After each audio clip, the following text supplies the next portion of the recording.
आदित्य ने रखी झनक के लिए सरप्राइज एंगेजमेंट पार्टी। सभी के सामने आदित्य ने कर दिया झनक को प्रपोज। क्या झनक अपनी बातों से कन्विंस कर पाएगी अनिरुद्ध को?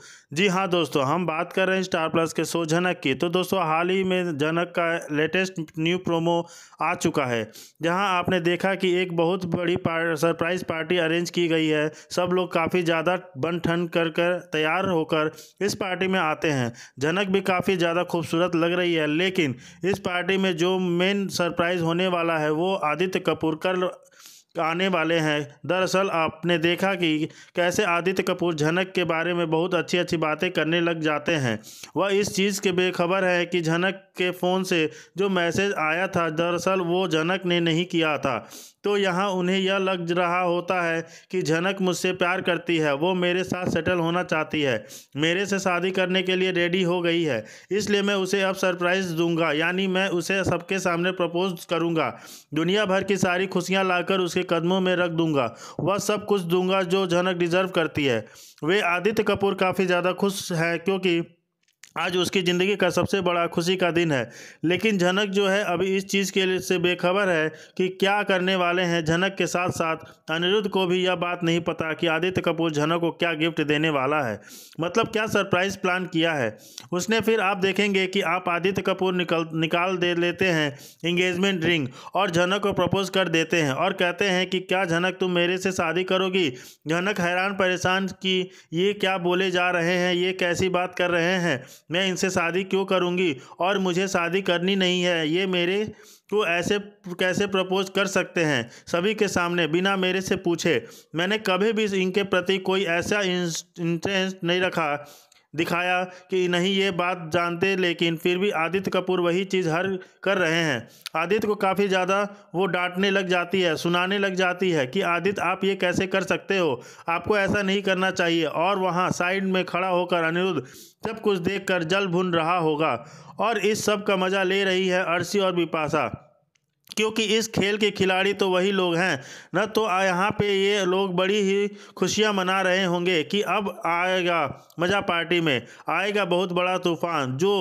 तो जी हाँ, यहाँ पे आदित्य उसे कन्विंस कर रहा होगा कि नहीं झनक, तुमने मुझे मैसेज किया, इवन जो वो आपने फ़ोन खोलकर झनक को दिखाने वाला ही कि देखो तुमने मुझे आई लव यू भेजा है, तुमने मुझे कहा है कि तुम मेरे से शादी करना चाहती हो, इसलिए तो मैं रिंग लेकर आया, वरना मुझे सपना थोड़ी ना आएगा। इनफैक्ट मैं भी हैरान हुआ था जब अचानक मुझे तुम्हारा मैसेज आया और मैसेज में तुमने मुझे इतनी बड़ी बात कह दी, तो मैं भी डाइजेस्ट नहीं कर पाया कि आखिर तुम ऐसे इतनी जल्दी कैसे राज़ी हो गई। और तो मैं बहुत ज़्यादा खुश था, इसलिए मैं रिंग लेकर आया और तुम्हें प्रपोज किया और तुम्हें सरप्राइज़ देना चाहता था, लेकिन तुम उल्टा मुझे सरप्राइज़ दे रही हो मना करके। अनिरुद्ध भी फिर भी कुछ नहीं बोलेगा और बस देखता रहेगा दोनों की बात को। और झनक ऐसे मानो आदित्य को समझाने की वजह अनिरुद्ध को समझाने की कोशिश करी कि नहीं अनिरुद्ध, ये जो कुछ भी हो रहा है गलत हो रहा है, मैंने ऐसा कभी कुछ नहीं किया, इसमें मेरा कोई हाथ नहीं है। लेकिन अनिरुद्ध यहाँ झनक की बात पर विश्वास नहीं करेगा।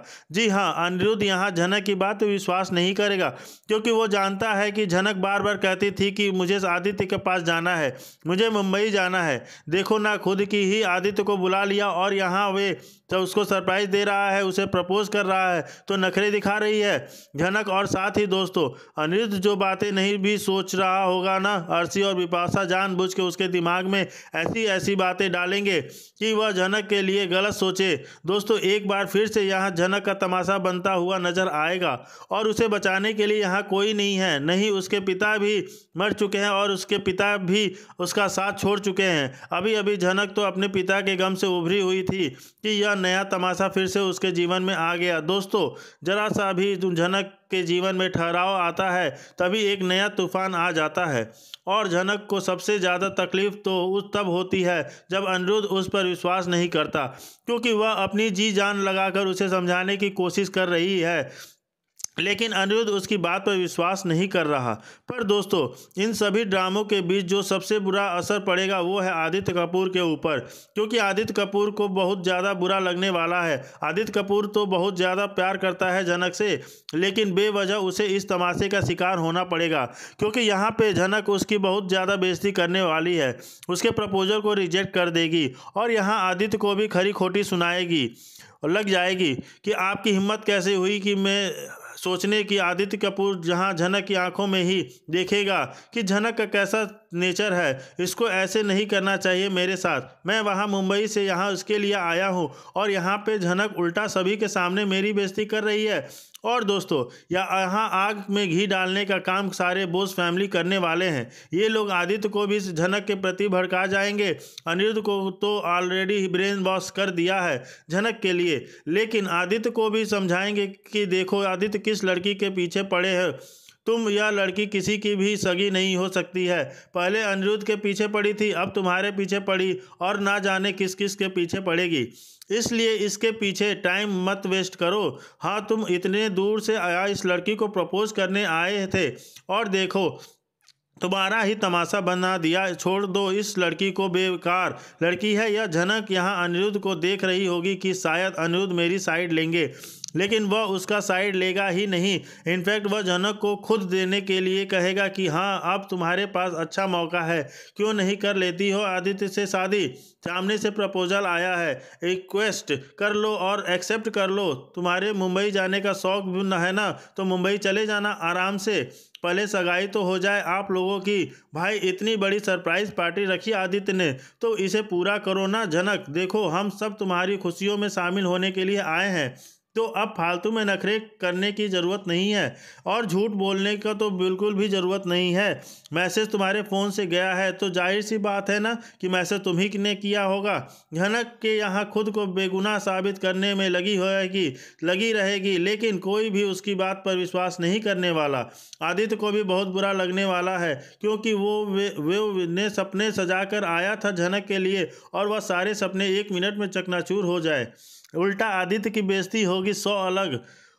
लेकिन आप यहाँ देखने वाले हैं जब इन झनक विपाशा के बारे में बोलेगी कि यह मेरे कमरे में आई थी। सर जी आपको याद है ना, यह मेरे कमरे में आई थी जब आप मेरे से बात करने के लिए आए थे। तो मुझे लगता है इन्होंने ही मेरे फ़ोन से चोरी किया और मेरे ही फ़ोन से आदित्य को मैसेज किया।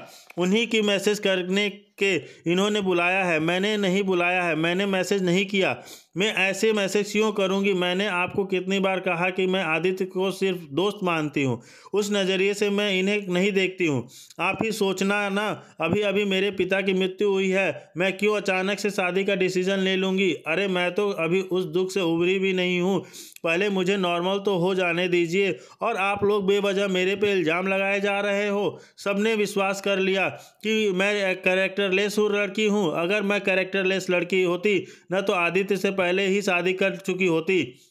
इन्होंने मुझे बहुत पहले ही प्रपोज कर दिया था, बहुत पहले ही कह दिया था कि मेरे से प्यार करते हैं, तो मैं उसी समय इनको हाँ कर देती। मुझे यह सब ड्रामा करने की ज़रूरत नहीं है। मैसेज करके बुलाना, फिर ड्रामा करना, पार्टी ऑर्गेनाइज कराना, ऐसा काम मैं नहीं करती हूँ और ना ही मेरा दिमाग इन फालतू चीज़ों में चलता है। तो दोस्तों आप देखने वाले हैं अनिरुद्ध भी इस बात को गौर करेगा कि हाँ मैम साहब आई तो थी झनक के कमरे में जब हम बात कर रहे थे, फिर यह झनक को कुछ समझाने लग गई, फिर मैं वहाँ से चला गया। हो सकता है झनक जो कह रही हो वो सच हो, मतलब हो सकता है कि इन्होंने झनक का फ़ोन चुराया हो, उससे याद तो मैसेज कर दिया और आदित्य को बुलाया हो। क्योंकि दोस्तों अनिरुद्ध को इतना सोचना तो चाहिए ही, क्योंकि वह अपने परिवार के एक एक व्यक्ति के अच्छे से वाकिफ़ है कि कौन क्या कर सकता है, कौन क्या नहीं कर सकता है। और जब बात झनक की आती है तो लोग झनक के लिए उसके मन में कई सारे गलत बातें भी डालते हैं, यानी झनक के प्रति भड़काने लग जाते हैं। और जब आदित्य ने नाम जुड़ा हो गया है तो मुझे जेलस फील कराने के लिए यह सब ऐसी बातें कर रहे हैं। इनके चाल ढाल सब बदल गए हैं। दोस्तों यहाँ तो हो सकता है कि अनिरुद्ध जो है इस बात को गौर करते हुए कि विपाशा आई थी झनक के कमरे में और झनक की बात पर विश्वास कर ले। दोस्तों अगर मेकर्स ऐसा चाहे तो यहाँ अनिरुद्ध झनक का साथ दे सकता है, उसके पर विश्वास कर सकता है। लेकिन अगर मेकर्स हिस्ट्री रिपीट करना चाहते हैं, मतलब यह हमेशा रखना चाहते हैं कि अनिरुद्ध कभी भी झनक पर विश्वास नहीं करेगा, उससे प्यार करेगा पर विश्वास नहीं करेगा। अगर मेकर्स यही दिखाना चाहते हैं तो हो सकता है आगे यही कंटिन्यू हो। वेल दोस्तों, आदित्य कपूर इतने सारे सपने समाज के सामने सजाकर और आया है, झनक को प्रपोज करने आया था, पर झनक ने उसकी प्रपोजल को रिजेक्ट कर दिया। आपको कैसा लगा? आपको लगता है कि क्या झनक को हाँ कर देनी चाहिए थी, मतलब उसे हाँ कर देती, उसका प्रपोजल एक्सेप्ट कर लेती, इस बार उस बोस हाउस को जो हमेशा के लिए छोड़ के चली जाती, सेटल हो जाती मुंबई को? क्या आपको क्या लगता है कि झनक ने तो सुनहरा मौका छोड़ दिया, गवा दिया और मार लिया उसने अपने ही पैरों पे कुल्हाड़ी? आपकी जो भी राय है हमें कमेंट सेक्शन में बताइए। आपको वीडियो अच्छा लगे तो इसे लाइक कीजिए, सब्सक्राइब कीजिए फॉर मोर अपडेट्स।